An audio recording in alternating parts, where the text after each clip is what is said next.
শেখ মুজিবের ছবি নামানোটা উচিত হয়নি।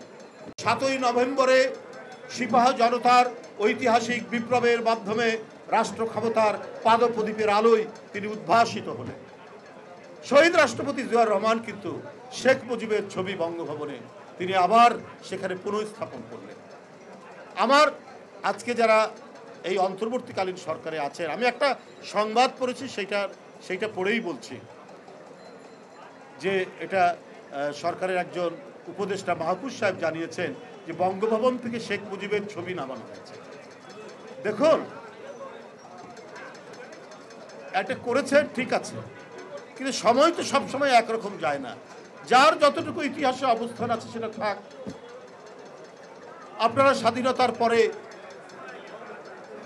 শেখ মুজিবুর রহমানের অনেক অন্যায়, অনেক দুঃশাসন দেখেছি, তারপরে তো সে ছিল, তার ছবিটা ছিল।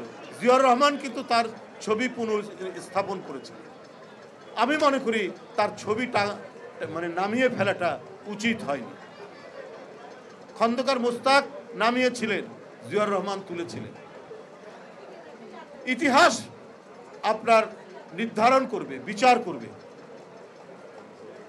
হ্যাঁ, আপনার বিচার করবে। তো সেই বিচারের ভার থাকলো, জনগণ বিচার করবে।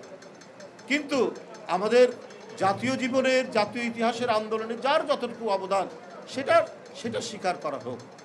আমরা আওয়ামী লীগের মতো সংকীর্ণ নই,